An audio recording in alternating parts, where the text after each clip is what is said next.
नमस्कार, आप देख रहे हैं व्हाइट पेपर। मैं हूं आपके साथ आशा सरमाल। चलिए शुरुआत करते हैं व्हाइट पेपर की बड़ी खबर के साथ ही शुरुआत करते चले। ईरान में आईआरजीसी को खुली छूट मिल गई है। ये बड़ी अपडेट, जहां पर आप देखिए किस तरह से ये खुली छूट यहां पर आईआरजीसी को ईरान ने दे दी है। अमेरिका ने आतंकवादी संगठन इसे घोषित किया है, लेकिन फिलहाल आईआरजीसी अपनी बड़ी कार्रवाई को यहां पर अंजाम दे रहा है और ईरान में एक बड़ा दबदबा ये रखता है और साथ ही राजनीतिक और सैन्य समीकरण बदलने का भी दम रखता है। आपको बताते चलें कि आईआरजीसी जो कि ईरान की तरफ से देखिए युद्ध में किस तरह से इसे अब खुली छूट दे दी गई है और ईरान की एक इतानी जो पावरफुल सैन्य यूनिट है, जो देश की राजनीति ही नहीं सैन्य समीकरण को भी पूरी तरह से बदल सकती है और सीधा सुप्रीम लीडर को ही रिपोर्ट करती है। तो रोल यहाँ देश के अंदर और बाहर दोनों जगहों पर बहुत महत्वपूर्ण हो जाता है। लेकिन अमेरिका की तरफ से इसे आतंकी संगठन घोषित कर दिया गया है और साथ ही बताते चले कि आईआर जैसी ताकत का राजनीति और सुरक्षा समीकरणों पर इतना ज्यादा प्रभाव है कि ऐसे में यहां पर सवाल ये उठ जाता है कि ईरान की सेना है या इससे भी ज्यादा ताकतवर कुछ और क्यों नहीं। यहां पर यह बताते चले कि यूएस की तरफ से तमाम बड़े सवाल दागे गए, लेकिन जिस तरह से 1989 की इस्लामिक क्रांति के बाद ही इसका नया शासन और प्रशासन के साथ ही आगाज हुआ था, स्थापना इसकी हुई थी, जिसमें ईरान की आम सेना से यह अलग है, सीधे देश के सर्वोच्च नेता को रिपोर्ट करती है। लेकिन साथ ही बताते चले कि इसका काम नए शासन और धार्मिक नेतृत्व की रक्षा करना था और अब ईरान ने आईआरजीसी को खुली छूट दे दी है। लेकिन आपको यह भी बताते चले कि आईआरजीसी के कमांडर को ढेर कर दिया गया है इजराइल की तरफ से, अमेरिका की तरफ से। लेकिन अब यहाँ पर आप समझिए कि ये एक ऐसी शाखा है जो बसीज मिलिशिया है और इसका आरोप ये भी है कि इसके खिलाफ प्रदर्शन करने वाले अगर लोग खड़े होते हैं, उनकी आवाज को दबाने का भी ये काम करती है। यानी कि जिस तरह से एक रिजिम चेंज को लेकर ईरान के अंदर बड़ी बातें उठ रही थी कि अमेरिका रिजिम चेंज को लेकर काम कर रहा है, लेकिन अमेरिका की तरफ से एक बड़ा बयान जारी किया गया जिसमें उन्होंने कहा कि हमें रिजिम चेंज नहीं, परमाणु हथियार पर रोक लगाना बड़ी कार्रवाई था और उसी को ध्यान में रखते हुए ये कार्रवाई को अंजाम दिया गया है। लेकिन अब आप देखिए किस तरह से आईआरजीसी सिर्फ सुरक्षा तक सीमित नहीं है, दूसरे देशों में हथियार, पैसा, ट्रेनिंग देकर अलग अलग ग्रुप सपोर्ट इन्हें करता है, जिसमें हिजबुल्लाह जो कि लेबनान, हमास, गाजा और फिलिस्तीनी इस्लामिक जिहाद, यानी कि आप देखिए फिलिस्तीनी इस्लामिक जिहाद जैसे समूह भी इसमें शामिल है। आईआरजीसी की कुदस फोर्स ने इन संगठनों को ट्रेनिंग और हथियार भी दिए हैं। यानी कि अब आईआरजीसी के पास अगर पूरी तरह से कमांड है तो सवाल यहां पर यह है कि सुप्रीम लीडर जिसे वो रिपोर्ट कर रही थी उसकी तो मौत हो गई, उसके बाद जो उनका कमांडर था उसकी भी मौत हो गई, तो खुली छूट दे दी गई है। तो राजनीतिक तरीके से कैसे अब यहां पर बदलाव होगा और कैसे आईआरजीसी काम करेगी, क्योंकि बड़ी अपडेट आपको बताते चले, जहां पर आपको बताना अहम है कि आखिर इजराइल की तरफ से बड़े हमले अभी भी ईरान पर किए जा रहे हैं, ईरान की तरफ से भी पलटवार किया जा रहा है और डोनाल्ड ट्रंप यानी कि अमेरिका की तरफ से ये कह दिया गया है कि अगर इस तरह से ही कार्रवाई चलती रही तो बहुत ही घातक परिणाम ईरान को भुगतने पड़ सकते हैं। लेकिन ईरान ने जब जब भी जंग लड़ी है, चाहे वो इजराइल के साथ हो, अमेरिका के साथ हो, तो गिदड़ भभकी से वो बिल्कुल डरा नहीं है। यानी कि मुंहतोड़ जवाब उसने अमेरिका को भी दिया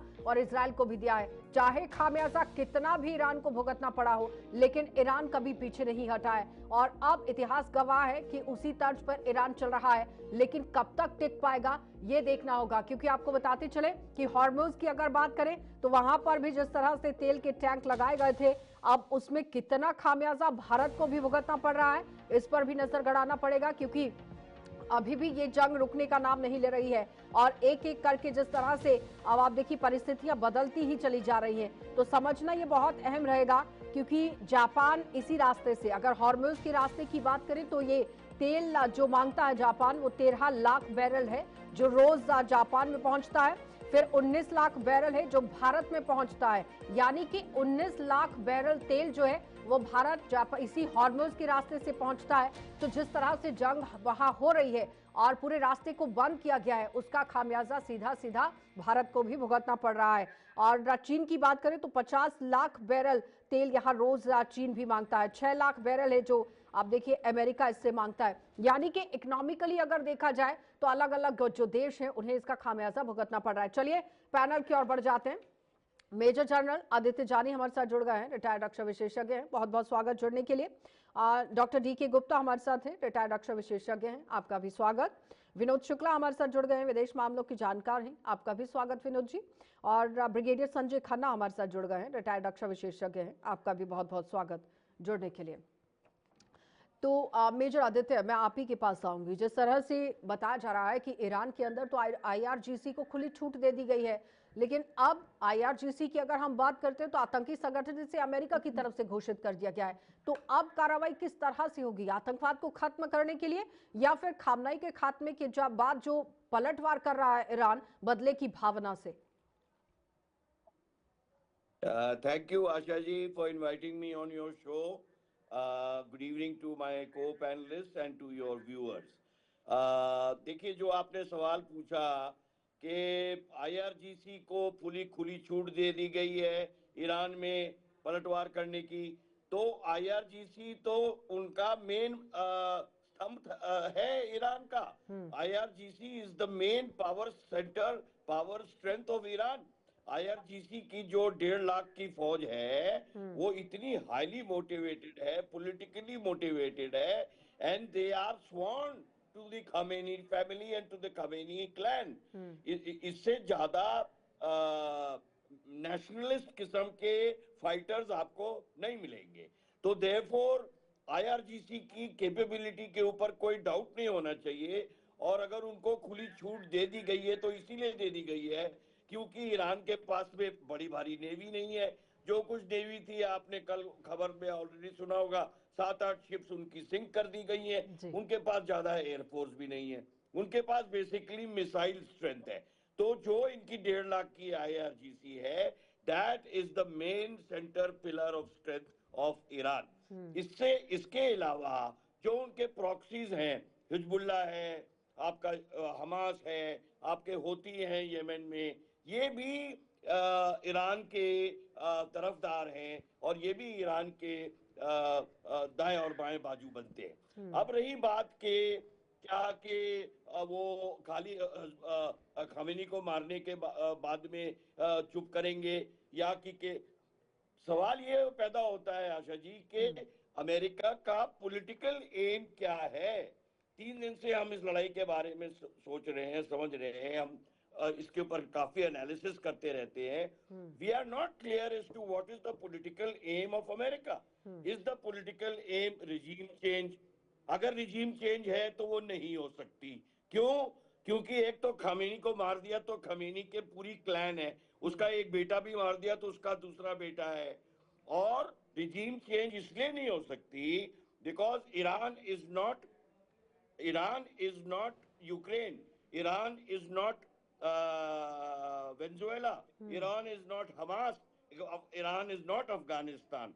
जब तक कि बूट्स ऑन ग्राउंड नहीं आएंगे, जो कि ट्रंप ने मना कर दिया कि मैं बूट्स ऑन ग्राउंड नहीं भेजूंगा, regime change without boots on ground नहीं इज हो सकता है। इम्पॉसिबल। लेकिन देखिए Gupta ji, political M could be कि भाई ठीक है, आप तेल के ऊपर कब्जा करना चाहते या ईरान का जो है आप न्यूक्लियर कैपेबिलिटी को डिटेरियोरेट करना हैं, उसको आप रद्द करना चाहते हैं। लेकिन देखिए गुप्ता जी, ठीक है, ऐसी होंगी मेजर तो कह रहे आदित्य, कि 4% से कम तो ईरान नहीं करने वाला। ठीक है, ईरान ऐसा नहीं करने मेजर वाला कि वो आदित्य 4% से कम सेकेंड। देखिए गुप्ता जी, ये बताइए कि वो मेजर आदित्य भी कह रहे हैं कि रेजिम चेंज अगर बड़ा आपका मकसद था तो वो तो नहीं हुआ, यानी जिस मकसद से आपने ये पूरा काम किया वो तो पूरा नहीं हुआ।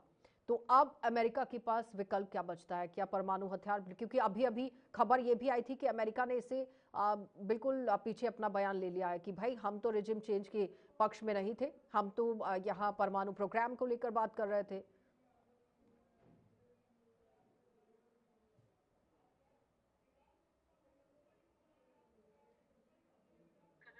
अनम्यूट कर लीजिए जरा।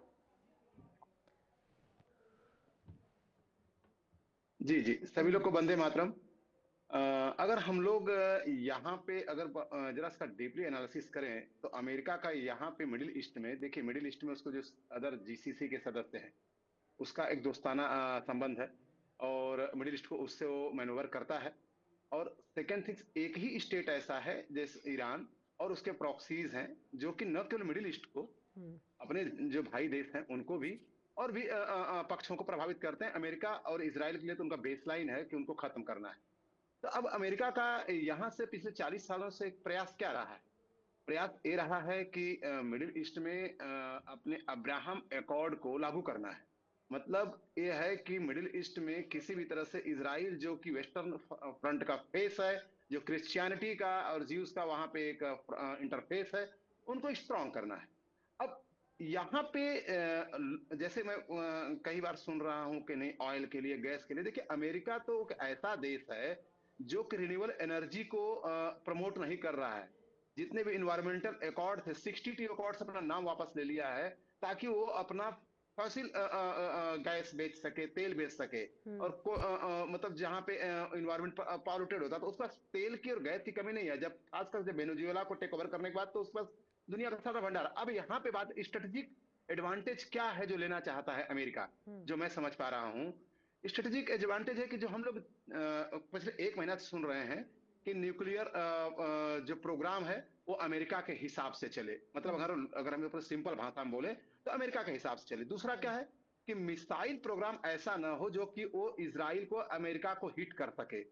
तीसरा है कि रेजिम चेंज है, कि अगर वहां पे ऐसी सरकार आ जाए जिसका कि माइंडसेट जो है कहीं न कहीं वेस्टर्न कंट्री से मिलता है, जिससे पहले पहलवी हुआ करते थे, तब क्या ईरान इससे ज्यादा विकास गति थी उसकी। स्वाभाविक है कि जो भी देश रेडिकलिज्म में जाता है वो पीछे ही जाता है।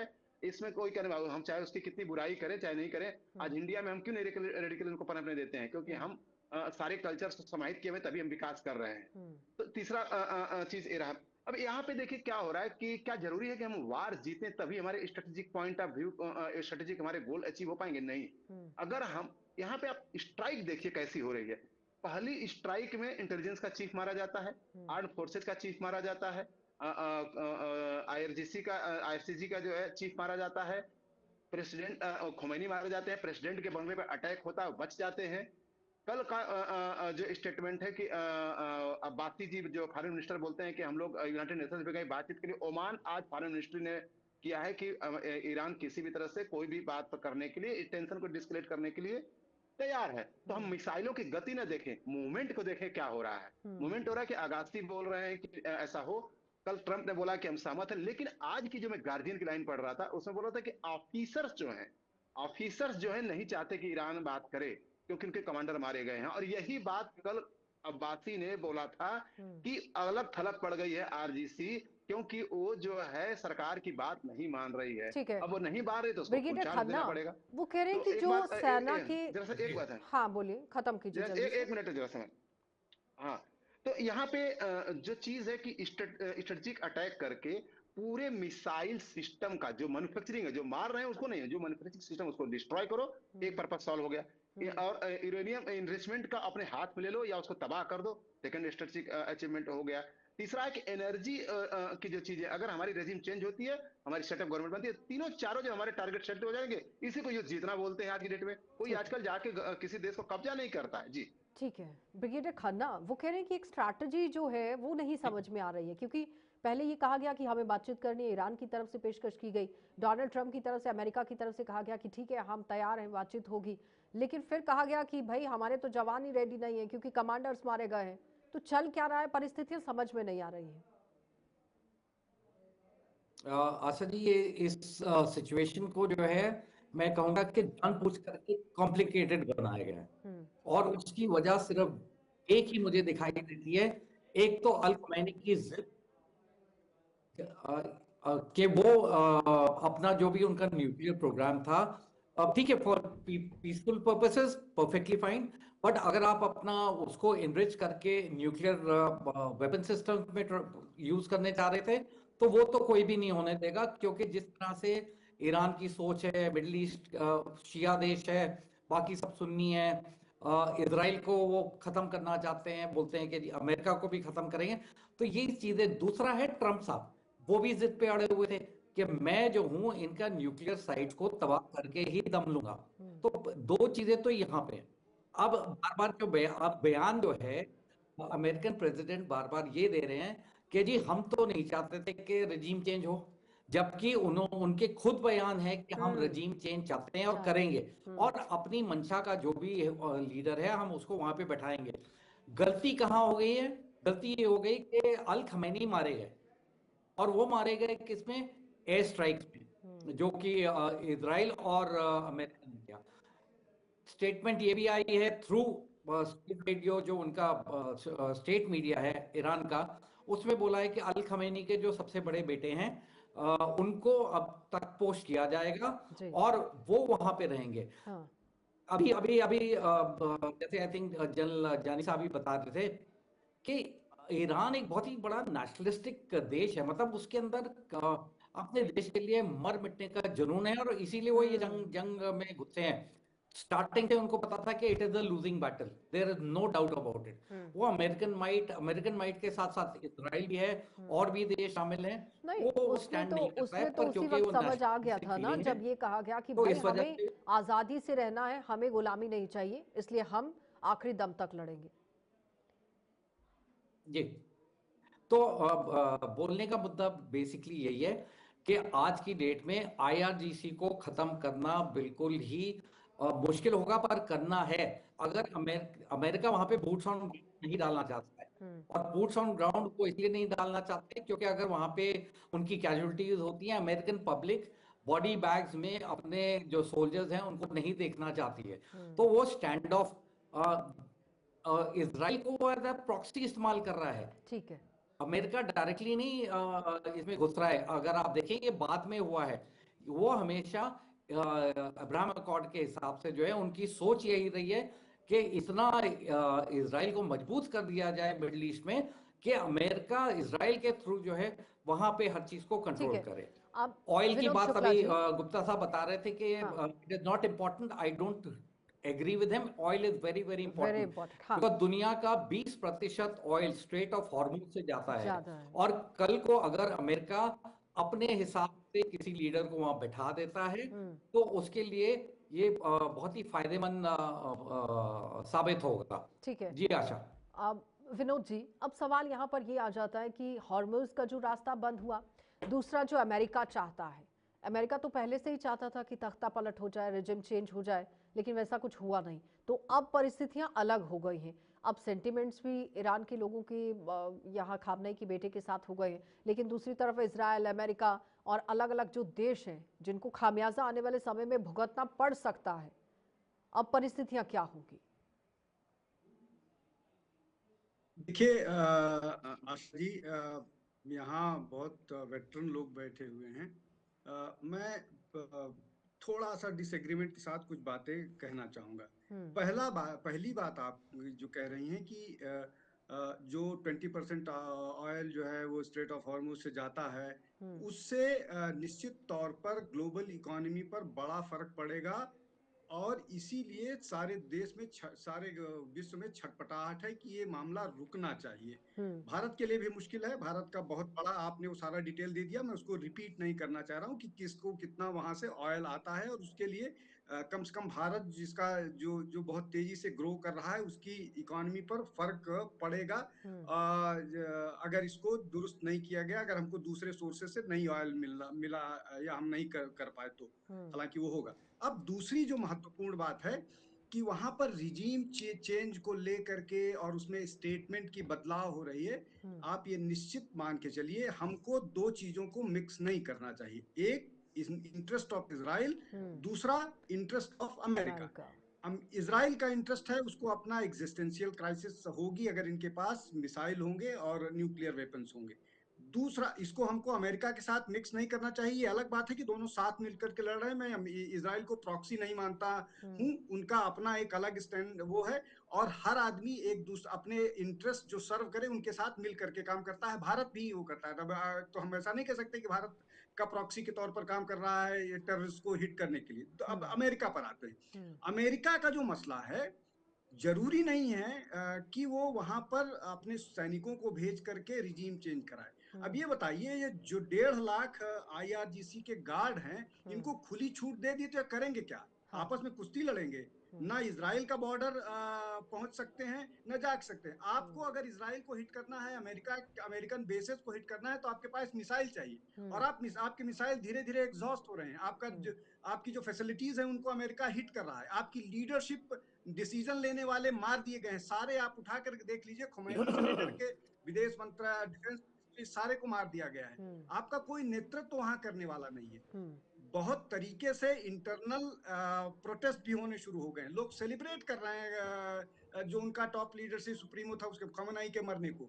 तो अंदर से ही इस तरह की स्थितियां पैदा की जाएंगी जहां पर कोई एक ऐसा रिजीम आएगा जो वो करेगा। सीधे तौर पर इसमें कोई डाउट नहीं है, अमेरिका को पूरे देश का पूरे विश्व का ऑयल अमेरिका के पास चला जाए, फिर भी एक अगर देश बचा रहेगा जिसके पास ऑयल होगा, America is a greedy nation, वो इसके लिए लगातार कोशिश करता रहेगा। ठीक है। सीधे तौर पर अमेरिका इसको कब्जा करना चाहता है, उनके ऑयल रिसोर्सेज को, इसलिए कि ऑयल रिसोर्सेज ही उनकी इकोनॉमी और उनका जो ट्रंप का नारा था मतलब टू आपको सुपर मेक पावर अमेरिका बनकर ही ग्रेट रहना है, बने रहना है आपको, और वो तब आप बन सकते हैं जी जब आप दबदबा जी अपना दूसरों जी पर रखते हैं। आप मेजर आदित्य, ये बताइए, जिस तरह से विनोद जी ने बहुत बेहतर तरीके से बताया कि तेल को रोकना भी एक बहुत बड़ी क्षति है हमारी, चाहे वो हम अपने भारत की बात करें या अलग अलग कंट्रीज की बात करें।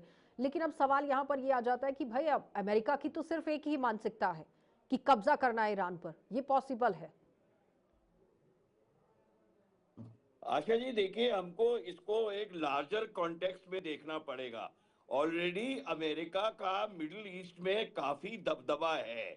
कितने देश हैं आप देखें, यमन, ओमान, कतार, सऊदी अरेबिया, कुवैत वगैरह वगैरह, जितने भी हैं ईरान को छोड़कर, यूनाइटेड अरब एमिरेट शामिल, हर जगह पर उनके 27 बेसेस हैं। 27 अमेरिकन बेसेस जो कि के खाड़ी के इलाके में हैं, और उस 27 बेसेस में 20,000 से ज्यादा American soldiers and ships and aircraft and fighters and missiles are पोजिशन्ड।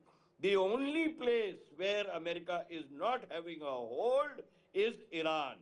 Now they want कि भाई किसी तरीके से हमारे को यहाँ पर कब्जा मिले, यहाँ पर होल्ड मिले, ताकि हम सारा मिडिल ईस्ट का कंट्रोल कर सकते हैं।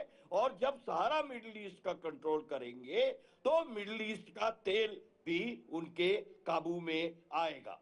Ultimately the weapon is oil, and that is why Iran has very wisely closed the Strait of Hormuz, because Strait of Hormuz close करने से पूरी दुनिया का 90% of oil of China, 25% of oil of India, and down to everybody except जो कि के Europe में तेल जाता है, वो गल्फ ऑफ एडन के थ्रू 2%, 4%, 10% तेल यूरोप में चला जाता है। लेकिन जो भी एशिया, साउथ ईस्ट एशिया में तेल आता है, इंक्लूडिंग अमेरिका एंड चाइना, वो सारा का सारा स्ट्रेट्स ऑफ हॉर्मूज से जाता है। स्ट्रेट ऑफ हॉर्मूज खाली एक 33 किलोमीटर की नेक होती है। इधर gulf of the Persian gulf है, इधर अरेबियन सी है, और ये 33 किलोमीटर का एक नेक बनता है। वो नेक में भी पूरा 33 किलोमीटर शिपिंग नहीं है, खाली 3 किलोमीटर शिप आ सकती है और 3 किलोमीटर में विड्थ में शिप जा सकती है।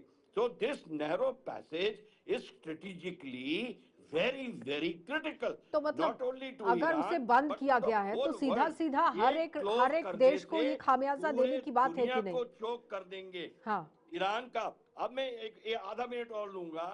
हमको देखिए, एक सिविलाइजेशनल और ज्योग्राफिक स्ट्रक्चर ईरान का समझना जरूरी है। ईरान का अर्बन है और रूरल है। रूरल में उनकी पॉपुलेशन ज्यादा है। अर्बन में तेहरान वगैरह का 2-4 शहर में पॉपुलेशन बहुत कम, ज्यादा परसेंटेज उनके गांव में और रूरल में सारे के सारे खोमेनी के सपोर्टर्स हैं। तो इसलिए हम ये खोमेनी क्लैन को कमजोर ना समझें। और जब हम कहते हैं कि खुली इजाजत दे दी आईआरजीसी को, इसका मतलब ये नहीं कि वो जाके कहीं भी कुछ भी कर लें, नहीं। लेकिन उनको क्योंकि अभी लीडरशिप मारी गई है, इसलिए आईआरजीसी को बोला है कि भाई आप जो उचित समझो वो आप करो, और आईआरजीसी करेगी। मेरा मानना ये है कि ये लड़ाई 5 से दिन और 7 दिन और चलेगी। गुप्ता जी, ये अमेरिका चाहेगा कि तबाही होती जाए, उसके बाद में इतनी तबाही हो जाए कि ये टेबल पर आ जाए अपने न्यूक्लियर के बारे में बात करने का। रिजीम चेंज का मुझे कोई भी अंदेशा नहीं दिखता है। ठीक है गुप्ता जी, वो कह रहे हैं रिजीम चेंज का कोई अंदेशा नहीं है, टेबल टॉक तक पहुंचाने की कोशिश है डोनाल्ड ट्रंप की तरफ से कि इतना गिरा दो कि मजबूर हो जाए टेबल पर आने के लिए।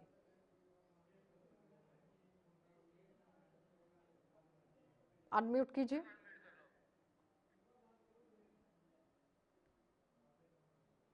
जी जी।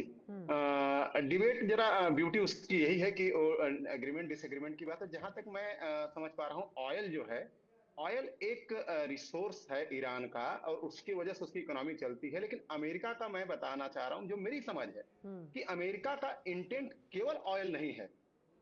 क्योंकि अमेरिका तो ऐसा देश नहीं है जिसके पास कि ऑयल के 53% ऑफ द वर्ल्ड ऑयल खुद पैदा करता है। सबसे ज्यादा दुनिया में पैदा करता है, और उसके पास बहुत सारे देश अफ्रीका में, वेस्ट अफ्रीका में, नॉर्थ अफ्रीका में, पूरा पूरा मिडिल ईस्ट का उसका कब्जा है।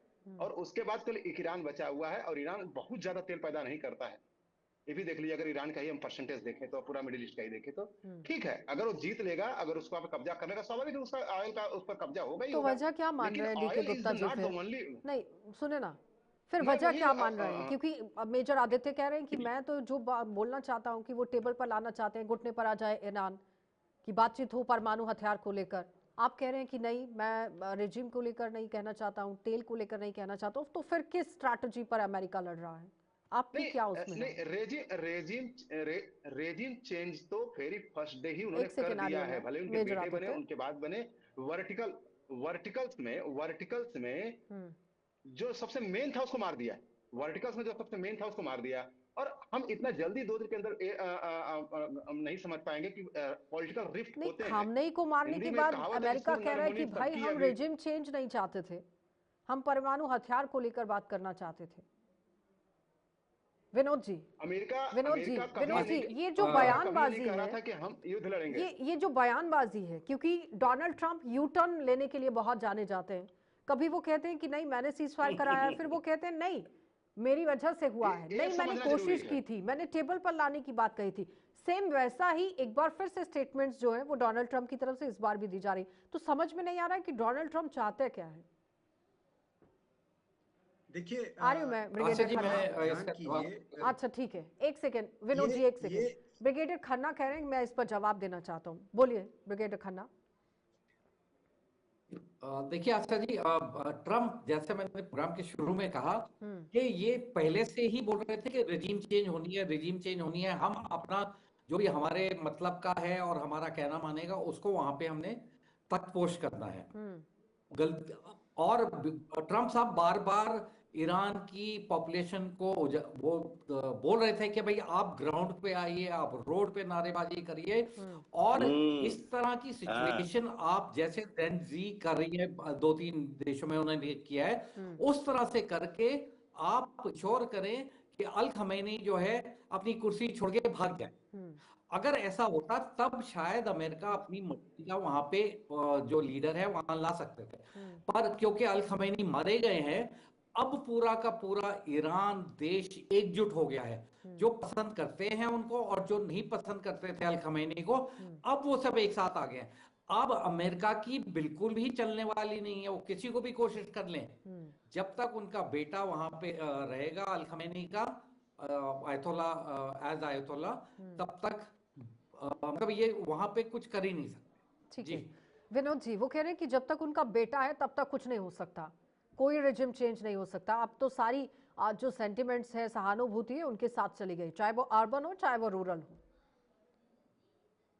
देखिए, मैं फिर कहूंगा, सारे आ रही हूँ आदित्य, इस आदित्य बात जी। पर डिसएग्रीमेंट है। हम्म इस पर मेरा डिसएग्रीमेंट इस बात को लेकर के है कि अभी महीने भर पहले इसी रिजीम ने अपने ही लोगों को, लगभग 10 से 12 हजार लोगों को मरवाया था। हम्म तो ये कहना कि सारे लोग इकट्ठा हो गए हैं, ये थोड़ा सा मिसप्लेस्ड है। अब हम्म इसका मैं कारण बताता हूं। देखिए, वहां पर ये जो नेशनलिज्म की बात हो रही है ना, वहां पर नेशनलिज्म राष्ट्र के नाम पर नहीं है, ईरान देश के नाम पर नहीं है। वहां का नेशनलिज्म जो है वो इस्लाम के नाम पर है, उम्मा के नाम पर है। हम्म और वो इसी उम्मा को बार बार इंसाइट करके लोगों को इकट्ठा करने की कोशिश कर रहे थे। हम्म और इसीलिए मैं बार बार डिबेट में कहता हूं कि वो उन्होंने 3 प्रॉक्सी को सपोर्ट किया, सब कुछ किया। ये जो डिवीजन है, मतलब ये जो डिवीजन अंदर है, रूरल में यहाँ सिविलाइजेशन की बात होगी, ये सारी चीजें कितना काम करेंगी इसको लेकर के डाउट है। वहां पर बहुत बड़ा विभेद है। एक वर्ग जो है वो अभी चाहता है कि वहां पर लिबरल गवर्नमेंट हो, ऐसी गवर्नमेंट हो जिससे वहां पर एम्प्लॉयमेंट आए, जिससे वहां की इकोनॉमी बेहतर हो, जिससे वहां लोग कम से कम कुछ बात कर पाए। 13 साल की और लड़की विनोद को जी, जबरदस्ती आईआरजीसी के पास पूरा कंट्रोल, जी और जब तक हम नहीं थे तब भी तो दबदबा उन्हीं का था, चाहे वो सेना के अंदर हो चाहे वो राजनीति के अंदर हो। कैसे होगा फिर आपका बिल्कुल। अर्थव्यवस्था, यानी कि आपके मैं देश की जो इकोनॉमी है उस पर भी दबदबा आईआरजीसी का है।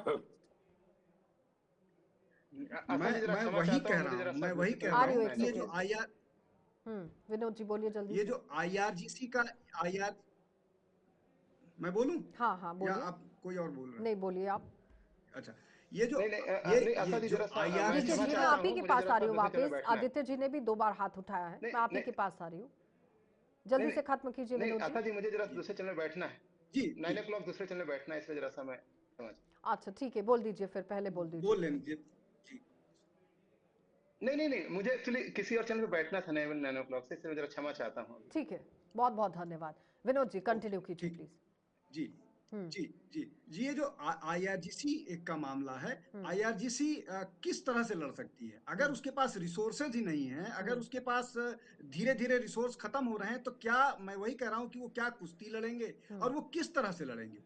आदमी को ताकत मिलती है रिसोर्सेज से, पैसे से। अगर उनके पास संसाधन नहीं है और वो लगातार कमजोर हो रहे हैं तो हम्म वो भी सरेंडर करेंगे, और यही होगा और इसी तरह से वहां रिजीम चेंज होगा। हमको इतनी जल्दी किसी निष्कर्ष पर नहीं पहुंचना चाहिए कि वहां रिजीम चेंज नहीं होगा या ट्रंप ने क्या बोल दिया है। मुझे लगता है कि अभी बहुत सारी चीजें हैं जो अनफोल्ड होनी है, और आदित्य जी कुल मिलाकर के जो है वहां बदलाव ही एकमात्र समाधान ठीक है। है। मेजर आदित्य शासन जी, का में वो कह बदलाव रहे हैं ही कि एकमात्र वेट एंड समाधान वॉच है, की और सिचुएशन इस जी प्रोसेस वक्त जी है। है। जी वेट एंड वॉच में जी इस जी वक्त है जी जी सिचुएशन। जी आशा जी, देखिए बदलाव चेंज की बात तो हमको भूल जानी चाहिए। हम्म हमें मैक्रो एंगल से देखना है, लार्जर पर्सपेक्टिव से देखना है कि जब तक की के पॉलिटिकल एम क्लियर नहीं होता है आशा जी, तब तक मिलिट्री ऑब्जेक्टिव, मिलिट्री एम नहीं बन सकता। हम्म पहले पॉलिटिकल एम होता है, उसके बाद में मिलिट्री एम होता है, हम्म मिलिट्री एम से मिलिट्री ऑब्जेक्टिव आता है। हम्म अब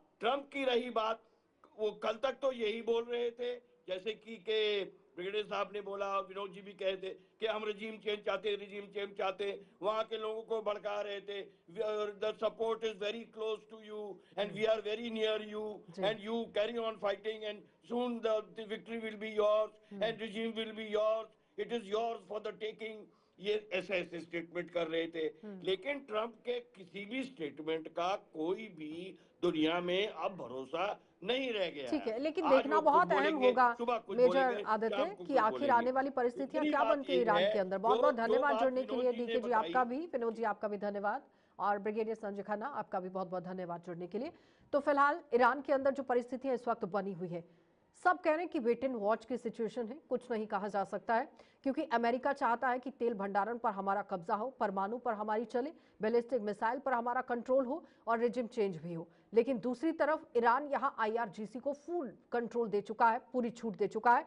आईआरजीसी जो कि अमेरिका के अंदर आतंकी संगठन घोषित है। लेकिन अब परिस्थितियां ईरान के अंदर क्या होंगी, उसके बाद अमेरिका क्या पलटवार करता है, टेबल पर अगर ये आ जाते हैं तो फिर किन मुद्दों को लेकर चर्चा होती है, सहमति कहां होती है, क्या घुटनों पर ईरान आएगा या अमेरिका उसे लाने के लिए आप देखिए और चालें यहां पर चलेगा। यानी इजराइल और अमेरिका जो मिलकर इस वक्त काम कर रहे हैं, वो कितनी इसमें सफलता पाएंगे, ये तो देखना बहुत अहम रहेगा। फिलहाल कार्यक्रम में इतना ही, इजाजत दीजिए, नमस्कार।